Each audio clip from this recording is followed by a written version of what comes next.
Geopolitics is the game of everything. Who owns what, who gets to do what, and what flags fly over what lands. Cardano is in the geopolitics business, whether it likes it or not, and things are already interesting on that front this week. Ready? Let's go. Anytime you're playing in the field of nation-state partnerships, you end up running the risk of being associated with characters who could end up on the wrong side of history. It's just the price of doing business, and it's unpredictable.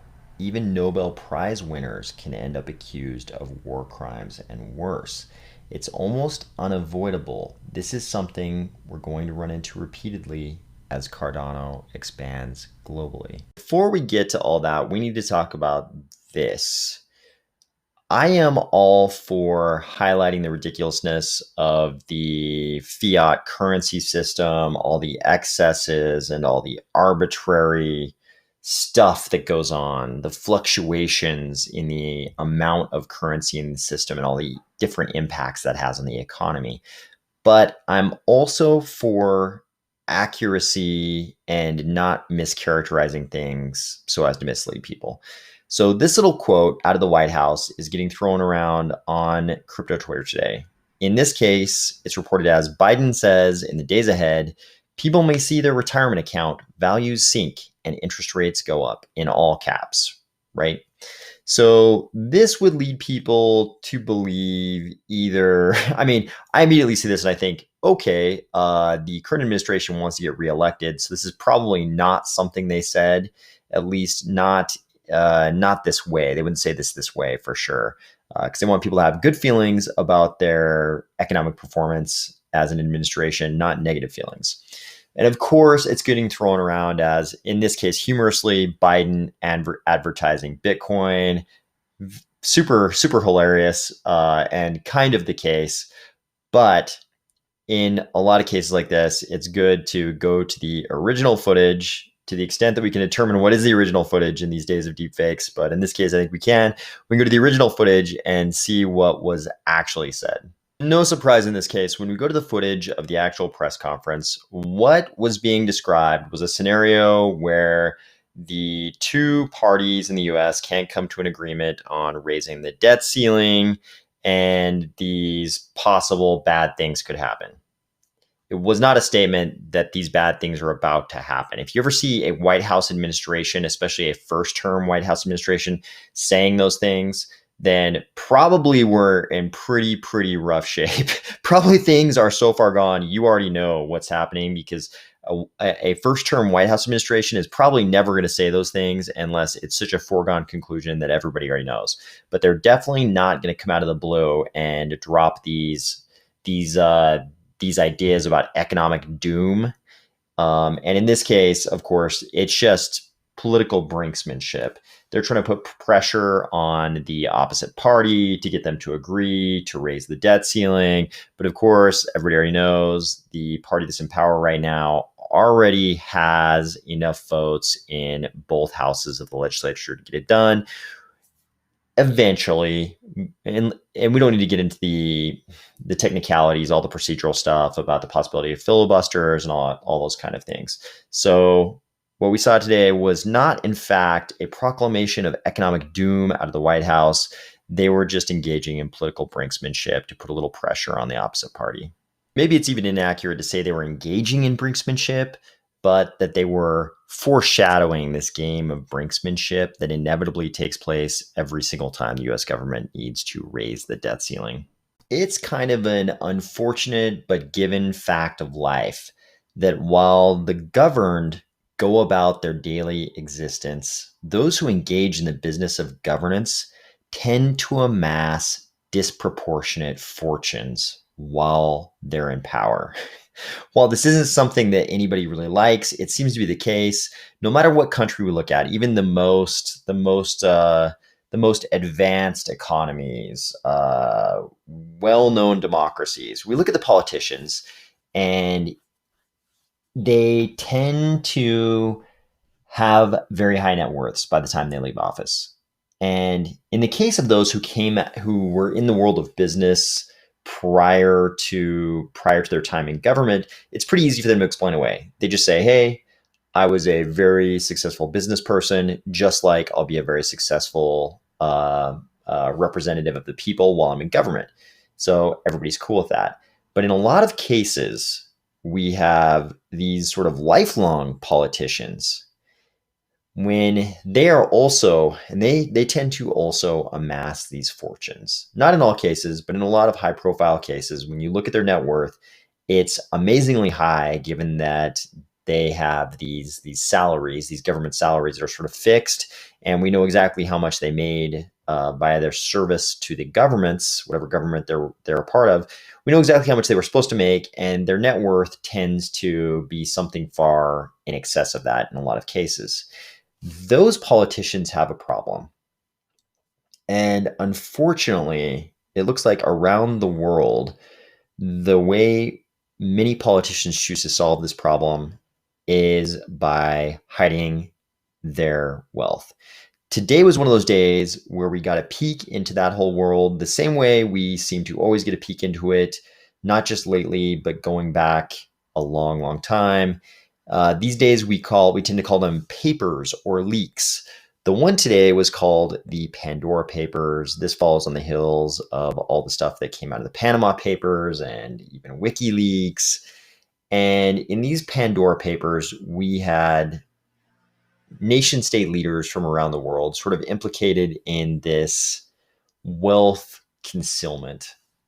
Even more comforting, it looks like things are actually getting worse. The Washington Post tells us the Pandora Papers expose more than twice as many account holders and twice as many public officials as the Panama Papers did. Some of the most high-profile examples already being widely reported include Czech Prime Minister Andrej Babiš, Cypriot President Nikos Anastasiadis, confidants of Pakistani Prime Minister Imran Khan, who ironically campaigned heavily on anti-corruption right after the Panama Papers broke. By the way, you can find a lot of this at icij.org, investigations and Pandora Papers. You can find pretty much information about pretty much all of this stuff I'm talking about. There's also information about holdings of King Abdullah of Jordan. So what does this all have to do with Cardano? I know you're thinking, you're like, hey, this is the Cardano rumor rundown. Why are we talking about all this stuff with these global politicians? Let's get to that. I think everybody knows that Charles's itinerary after the Cardano summit was take a couple weeks off. And supposedly he was going to be at the Bison Ranch in Wyoming. And then he was going to go on this African tour with John O'Connor, and they were going to talk to a bunch of leaders of nation states. And it was this swath of African countries from Egypt, seemed like all the way down to South Africa. Kind of an amazing tour with a lot of potential for Cardano.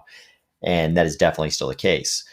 Recently, Cardano Twitter user @ThrowStrikes put this together. There was this old video, this old AMA, where Charles talked about this trip to Kenya and how he was going to visit this organization called blah, blah, blah, blah. It was kind of like unintelligible, kind of hard to understand. You could kind of make out the words, but it was a little bit hard to understand what he was saying. So @ThrowStrikes put it together and figured out Charles was talking about going to visit Pezesha. What is Pezesha? Pezesha tells us that its name means capital enabler, and it is Africa's digital financial enabler platform for the underserved, micro, small, and medium-sized enterprises. They say our value add is credit scoring, marketplace, crowdfunding, financial education. This sounds like it's right up Cardano's alley, right? This is perfectly consistent with everything that Cardano is trying to do in sub-Saharan Africa. Now with the inclusion of Egypt on Charles's agenda, it seems like all of Africa. Pezesha tells us they're based in Nairobi, Kenya, and ThrowStrikes points out to us that they operate in Kenya, Uganda, Nigeria, and Ghana for a total combined population of 336 million. Of course, here's where things get a little bit complicated on the geopolitical front. While Charles is in Kenya trying to visit Pezesha, it makes sense that he would also try to visit with the government of Kenya. And he said before that he's visiting with he's already got, sounds like, meetings lined up with quite a few nation state leaders. So it's a good guess that he's probably going to try to visit with the president of Kenya. And of course, the BBC lets us know there is also a Pandora paper on Uhuru Kenyatta, the president of Kenya. I can't stress enough that these are just allegations in the press. And let's face it, anybody can print anything about anybody. But the information being reported about President Kenyatta by the BBC here is especially interesting. They're saying that President Kenyatta and 6 members of his family have been linked to 13 offshore companies, 14 different law firms and service providers in Panama and the British Virgin Islands were the home of the documents showing their offshore investments equaling $30 million. And with his family, it's kind of interesting. It's actually intergenerational. I guess that's the code name the bankers and sounds like law firms and others were using to refer to the Kenyatta family. But in his case, it's sort of intergenerational. His father led Kenya as its first president for 15 years, during which time the BBC says he amassed a vast fortune. Let's face it, this is not anything that's surprising anybody about any politician in the developing world. I mean, the history over the last 100 years is replete with examples of exactly this kind of stuff. So this is not surprising to anyone. But here's the point I want to make. As Cardano goes around doing business with nation states in the developing world, the people that Cardano is trying to help, the people that Cardano is really partnering with, are not the politicians leading these developing countries who may or may not be corrupt. The people that Cardano is partnering with are the people of those countries. If you want to bring digital identity to all of the students, all of the teachers, everybody involved in the Ministry of Education in Ethiopia, you're going to have to partner with the Ethiopian government. If you want to do something that would help the people of Kenya, you're going to have to partner with the government of Kenya, regardless of anything going on with the nation state leader. Obviously, there are extreme cases. I don't think any Western crypto company, any Western blockchain is going to partner with North Korea anytime soon or any other rogue states. But in a lot of these developing countries, administrations, regimes will come and go. And you're going to have to deal with those regimes if you want to actually help the people of that country or introduce some product that will actually help the people of that country. I mean, obviously, automobile manufacturers are selling automobiles to all of these developing world nation states. And it's like you want every country, all the people of every developing world nation state to have access to technology like automobiles. Maybe that's too old an example, but you want technology to proliferate in the developing world because technology, you hope, creates prosperity. And it's sort of the same thing with blockchain technology. I think if you're in Cardano right now, you probably believe that blockchain technology can help the developing world. And the only way to get that technology, like digital identity or any other blockchain use case, into the hands of the people in the developing world is to deal with these regimes, because you're simply not going to be able to get any kind of like product penetration in the developing world in a lot of cases unless you go through the government. So I think we're going to see a lot of examples of Cardano and IOHK dealing with a lot of regimes. And because, like we said, this is the game of geopolitics, there's going to be a lot of information surfacing about, any given regime that Cardano might partner with. But I think we have to draw a distinction between partnering with the government of the nation state and partnering with the nation, because there are a lot of leaders of regimes in the developing world that, maybe from a PR standpoint won't end up being the ideal leaders you want to be partnered with. But as a blockchain, we're not really partnering with those leaders. We're partnering with the government of a nation state, but really we're partnering with the people of that nation state, because we're trying to get technology in the hands of the people of that nation. We don't want Toyota to not send automobiles to a nation state. We want the people of that nation to be able to use Toyotas, sort of. So I hope everybody keeps that in mind. when the proponents of other blockchains are jumping down our throats in the coming years because Cardano is doing a project in X country and some kind of negative news surfaces about the leader in that country. I hope everybody remembers we're not really partnering with that leader. We're really partnering with the people of that country.